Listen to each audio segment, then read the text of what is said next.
Hey, Kat. Hey, Lee. Oh, I'm sorry, North. I did remember.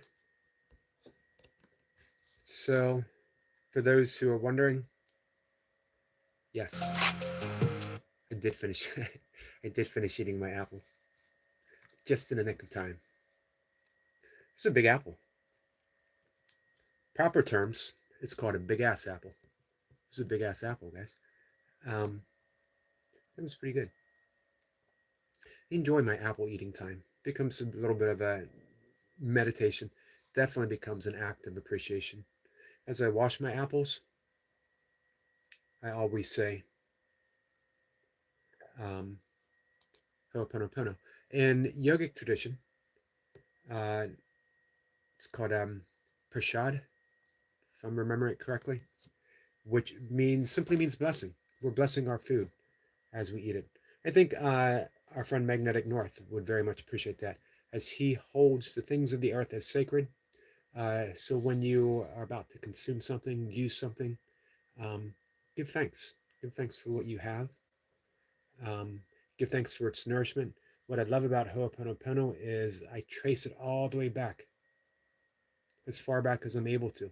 Trace it back to um, the person who rang me up or delivered the apples, the cashier, the truck drivers who delivered it to the store, the people who picked it, the people that farmed it, to the tree, to the earth, to the rain, to the minerals, to the all the way back to that blink of a blink of a blink within the infinite, in which everything came into being from Brahma itself.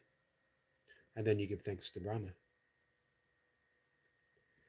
Hey, Basleaf, did I get that right? Man, I should have listened in to Kat on her live stream when she was pronouncing Basleef's name, so I would have gotten it right in my pronunciation, or at least I could have said it closer to what I'm saying it right now.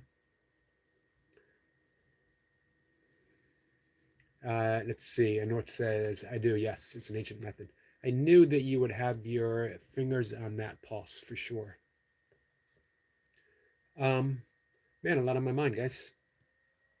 A lot on my mind. And we only have maybe 15, maybe 20 minutes. The sun, not sure what time the sun comes up this morning, but around the 5:30ish mark, I want to get out there. I've been missing my beaver. An odd thing to say, but it's true. And I need to see a fox. It's been a bit. North says, Yogi, speak your mind, please. It helps. It does help. And I will. Hey, Stuart. Hey, Sniper. Let's see. Basel, but it's pronounced Basel. I appreciate that. Hey, Basel. I think Basel might actually be easier for me to say than Baz. See what I mean? That's because you come so highly recommended by Kat. And anyone who comes recommended by Kat is immediately welcomed. Kat is meowing. That's for you. Hey. What? Yep. Always something to say. Until you ask them to say something. Um,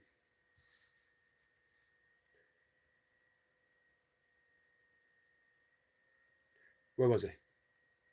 Oh, because you come so highly recommended from Kat. We're immediately going to mod you up, my friend.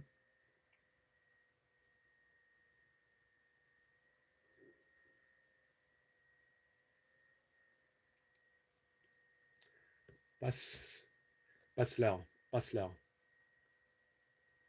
I'll keep saying it over and over again. I should write that down. Buslel. I have a big book. The vast majority of things in this book is a big book of mispronunciations. I write things down and then I just go ahead and. Kat says, "What's on my mind? What's on my mind has been trust.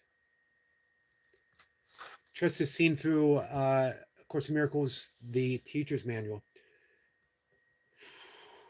my life is falling apart. Every last bit of it. My faith is stretched thin, to the thinnest it's ever been.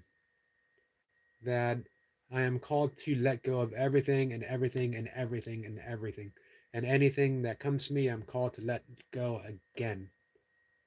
Rug's been pulled out from beneath my feet. And then I think I step on something that is sure, and the rug's pulled out from under my feet again. It's, Sniper will understand. It's rugs all the way down.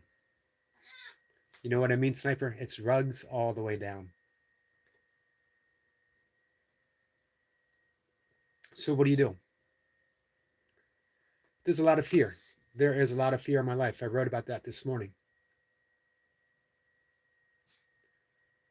And yet, I am assured pulling that rug. Yeah. And the rug's an illusion, and yet I keep stepping on another illusion and saying I'm safe. And I step on another illusion and say that I'm safe. Cat says change is hard. And yet, it's a constant, continuous. And man, I've been I've been immersed enough in my life in Buddhism to know that being assured of anything is suffering. Hey, Mercy. Like and share done. Much appreciated, my friend. Nice to see you.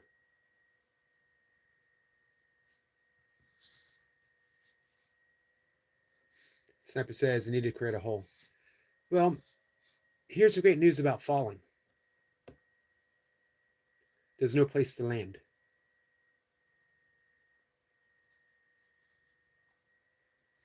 Let's see. Eric says that rug is not. Or I'm sorry. North says, Eric, that rug is not pulled out without a reason. That's to bring change, to let go of the things in life that hold you back. Time is illusion, but we have you back. We support you and don't allow self to fall hard. I appreciate that. So, lesson 48 of A Course in Miracles assures me that there is nothing to fear. Well, thank you for that. And yes, that was said very sarcastically. When you are gripped in fear, to someone to grab you by the shoulders, look you in the eye and say there's nothing to fear, causes me to say, man, what do you know? You're not here. Told me there's nothing to fear. This is a point in my life I've never been this alone before. Ever. Good news. Honestly, it's good news. It sucks, I'm afraid, and it's the greatest news ever. Why? Here's the last section of lesson 48. The presence of fear is a sure sign that you are trusting in your own strength. Well, that sounds reassuring, right? I'm trusting in my own strength. No, my own strength led me here. My own strength has brought me nothing but sorrow, nothing but suffering. Hey, Nikki.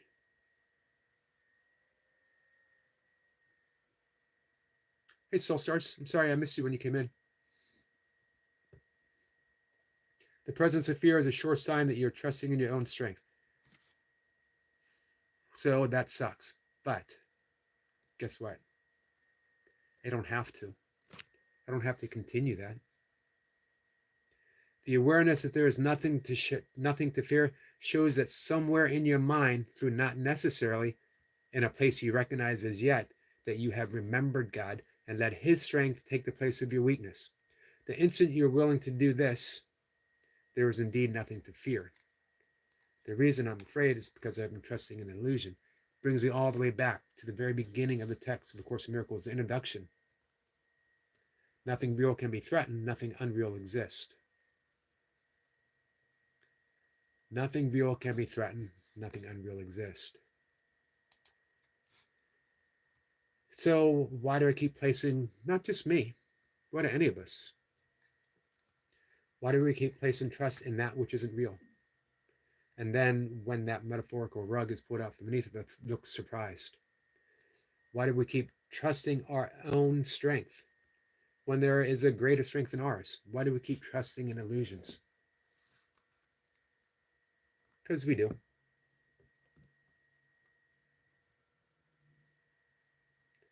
William says, I didn't have volume up, but I would love to hear that again. If I only knew what I said, William, I would gladly I would gladly say it again.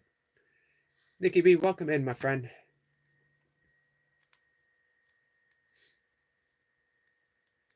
Nikki says, single, married, or taken? What an awesome question. I am single. I am divorced. Recently, first time in 23 years that I've been able to say divorced. I have become an ex-husband, which is weird because I've been divorced for 12 years, 13 years.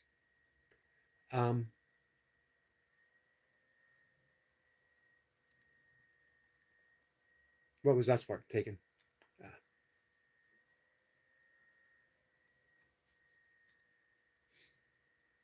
So fear is natural. We are fools, nor have fear in life. It's how we deal with it to make things different. Thank you, North. I did not see your message. Where do you put your message, Stuart?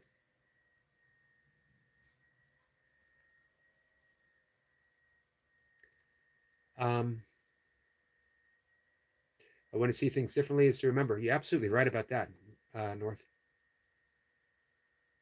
Nikki says, that would be your, my boyfriend or husband, please.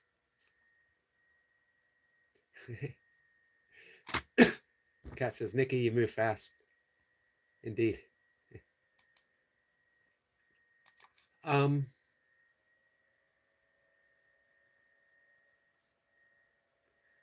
Personally, I'm always slow on the uptake. I'm always one step behind everything, guys.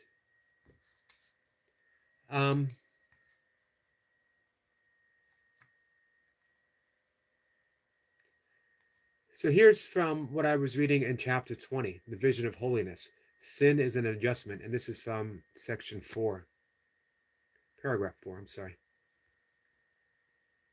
A simple question yet remains and needs an answer. We can all answer this. Do you like what you have made? Nope, I don't. I don't like what I've made in the big picture of the world. I don't like what I made in my own little slice of the world. So do you like what you've made, a world of murder and attack through which you thread your timid way through constant dangers, alone and frightened, hoping, at most, that death will wait a little longer before it overtakes you and disappears? Man, what cheery words from A Course in Miracles. What the heck kind of miracle is that? Guess what? This is in italics, so you know it's important, guys. You made this up. It is a picture of what you think you are, of how you see yourself. A murderer is frightened, and those who kill fear death. All these are but the fearful thoughts of those who would adjust themselves to a world made fearful by their adjustments. We keep adjusting the picture. We keep adjusting what we made up. Oh, if we do this, if we do that, if we protest, if we have a war against crime, a war against drugs, if we protest this and whatever. If I only dial in my prayers a little bit more. But we're adjusting an illusion. Nikki says, subscribe and comment, please. I will subscribe, my friend. I have you up. There you go. I am subscribed, and I have all notifications set.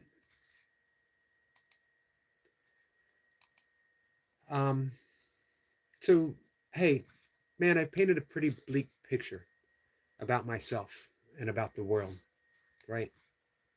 Here's the thing, guys. I'm okay. In the Manual for Teachers, they talk about developing trust. You go through a suck-ass time as you learn to trust, because you gotta have those rugs pulled out from beneath of you.